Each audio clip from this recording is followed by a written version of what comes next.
Welcome to Fearless Not Careerless. I'm Darren Mell. If you're stepping into the real world or trying to figure out how to move forward without losing your mind, this podcast is for you. I spent more than a decade hiring, training, and leading young professionals, and here's what I know. Talent matters.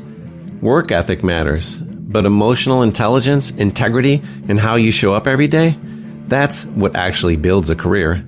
Each week in under 12 minutes, we break down the real lessons that no one teaches you in school. Because being fearless doesn't mean being reckless. It means building something real. Let's get into it.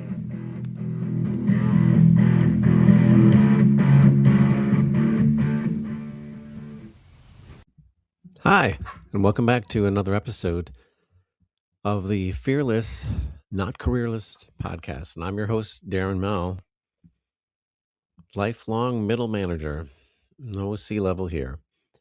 And this episode, we're going to talk about one of my favorite movies, and you can pick which version or release or what time period, was Willy Wonka and the Golden Ticket.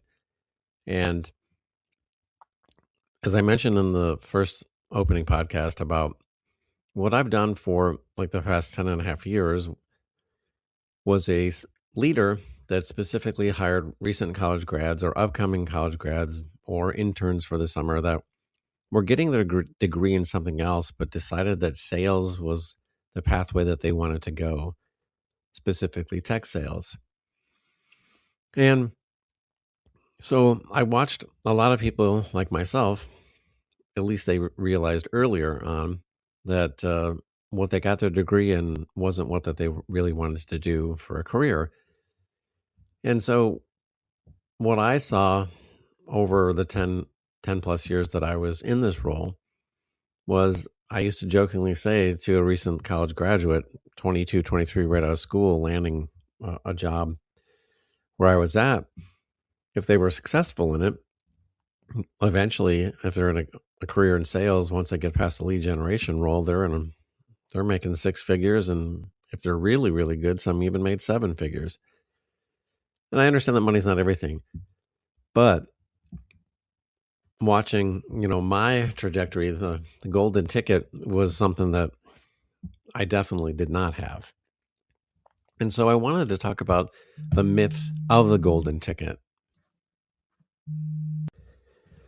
And so the myth of the golden ticket, I wanted to take this episode to kind of talk about my experience, just so you can understand, like, I know it's hard when you look at people that are older than you and you can't see, well, that's going to be me one day. But, when I look back to my experience when I was finishing high school, I grew up in the suburbs of Chicago, Midwestern, in the 70s and 80s. My parents didn't talk much about what lay ahead for me in the working world. I just followed what I saw them do. And that was finish high school, get a job or go to college, and then start working. And it's what I thought is just what people did. Back in my early 20s, deep reflective thinking, and critical thought probably didn't have much of a chance making it past my mullet into my brain.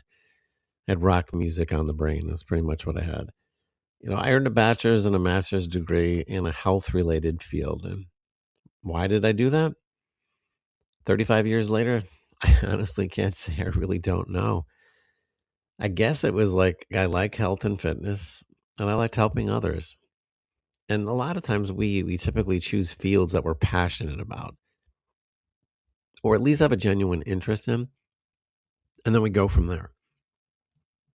But at the time we finished high school, most of us haven't even truly lived on our own yet. So we're not responsible for all of our expenses and bills. And so we don't always see the bigger picture. And, my plan was to work in a medical or a hospital facility that, worked with people in the cardiac rehab. So you're kind of a personal trainer for people that survived a heart attack and have to come in and exercise, monitored with the EKG leads hooked up to them. And what I didn't do, and this is a tip for all of you, is what I didn't do was the necessary research to see what the demand for this field actually looked like after graduation. I could easily have blamed it on the fact that there was no Google at that point. But there's other ways to do your homework. And because I couldn't find a job, after I finished my master's degree, I went back home to live with my parents, and I landed a job as a personal trainer at a private athletic club in downtown Chicago. Very well to do. It was a very eye opening experience for me. Very. It opened my eyes so wide that I like insanely applied for any other job that could get me out of that role. I just didn't want it. That was not what I wanted to do. It was a nice experience, but also I was trying to get out of the cold weather of Chicago. I still say today that I jokingly told my mom that I was a Floridian accidentally born in Chicago. Eventually I did land a job in Florida, uh, doing the cardiac rehab work, but the facility was open to hospital employees and other people that were working in there. And I had a lot of people say to me, like, hey, you're really good with people. If you want to make some real money one day, you should go into sales. And it just kind of blew past me. I didn't think about it. But again, hindsight is 2020. Looking back on it now, I should have listened to people. When people around you that maybe don't even know you that well start giving you advice, or start consistently hearing the same thing, that you're good at this, you should take that to heart, because that's when I talk about like career choices and where you want to take your career. As you're deciding this, is like, when you're good at something that comes easier for you, it's probably a little bit easier to make a living out of it. So here's something that I stayed in my role for 5 years, and I met my wonderful wife of 29 years at the hospital. She's a nurse. We've been married for just about 29 years now. We got married in 97 and first met in 1994. She had a son from a previous marriage who is mine now through adoption.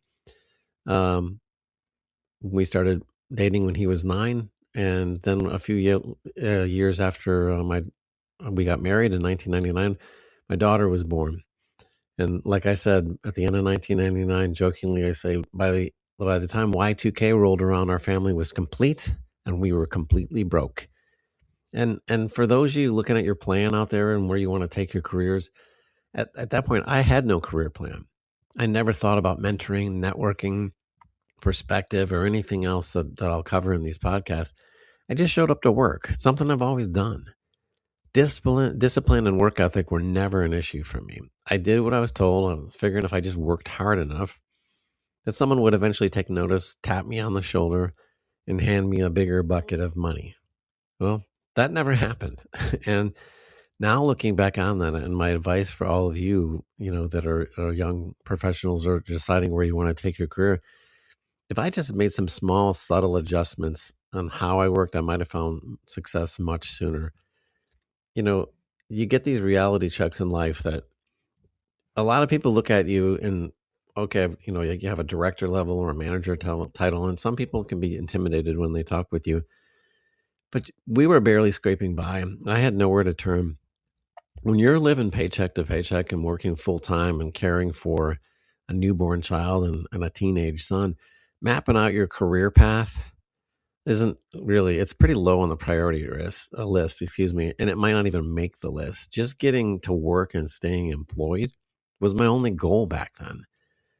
And if I stayed in my that career forever, most of you, if you have worked in any sort of corporate environment, you're going to get about a 2 to 5% raise every year. And what was happening with me was we were just falling further behind and seeking deeper into debt. And going back to school, I already had a master's degree. So going back to school, that would mean working full time, attending school on the side, and taking out more loans just to make it happen. That felt like I was on a sinking boat, and I was just scooping water from the ocean into the boat to make me sink faster. So, I thought, I'll go into medical sales.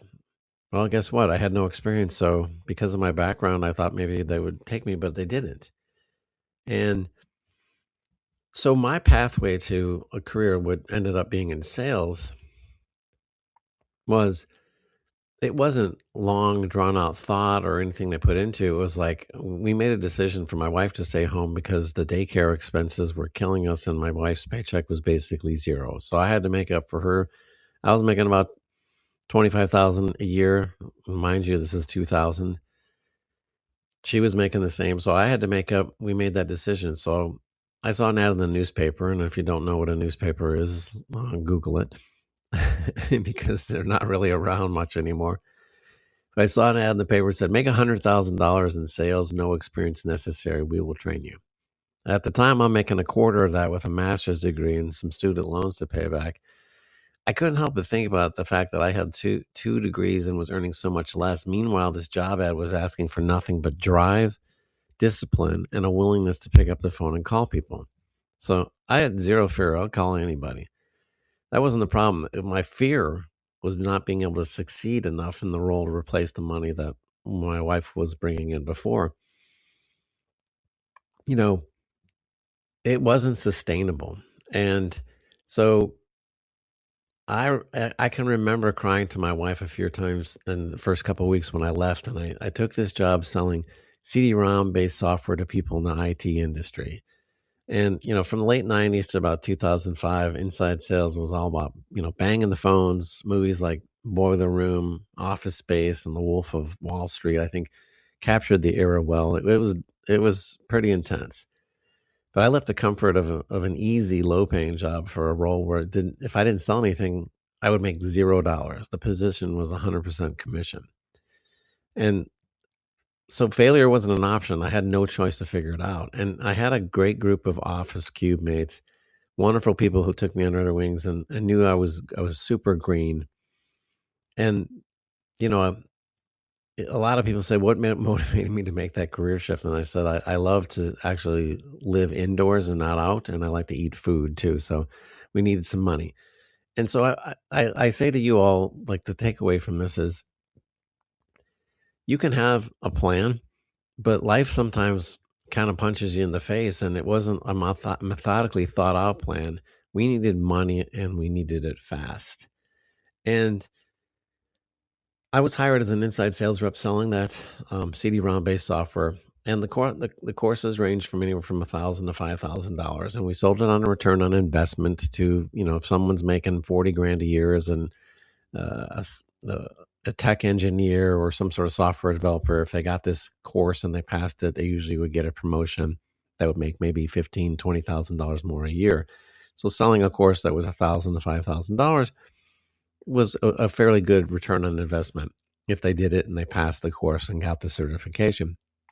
But I learned one thing I learned about this was we were trained for 1 week on a 10-step roadmap to closing a sale. Every day before jumping on the phones, we had to drill one of the 10 steps for 30 minutes with a partner. It was a massive phone room with about 100 people dialing and selling every day.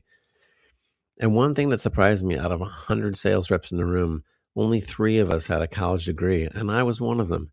Yet nearly everyone was making at least $75,000 a year to $150,000. Not bad for a job that didn't require a degree, especially in the year 2000. And I'm not here to tell you that money is everything. I'm just talking about digging out a hole at this point. And I will dig in this more later, as at this point, I'm not the biggest fan of a 4-year degree. Depending on the kind of life you want to live, it may not even be necessary. Some of the hardest working people I've ever worked with was for the couple of years that I spent at this company. If you saw these people in person, you wouldn't even think that they were making that kind of money. They weren't flashy. Some of them had really rough paths, but after landing the job, they turned things around. Pure grit and determination, a strong, really strong work ethic put them in a position to succeed. And, as much as I mumbled and grumbled about practicing those sales steps, I noticed that when I was on the phone that day, whichever of the 10 steps I drilled, I was just like as smooth as butter with a hot knife, just going through, and it really did make a difference. And that's why I want to end today, is just to understand that there isn't a golden ticket. What I believe is, for you, the young professionals of today, what is out there for you is an opportunity. If you align and put some critical thinking into where you want to take your career and what you want to do. Next episode, we'll dig a little bit deeper into that. That's all for today. Again, really appreciate you listening. My name is Darren Mell, average human being. Have a great one.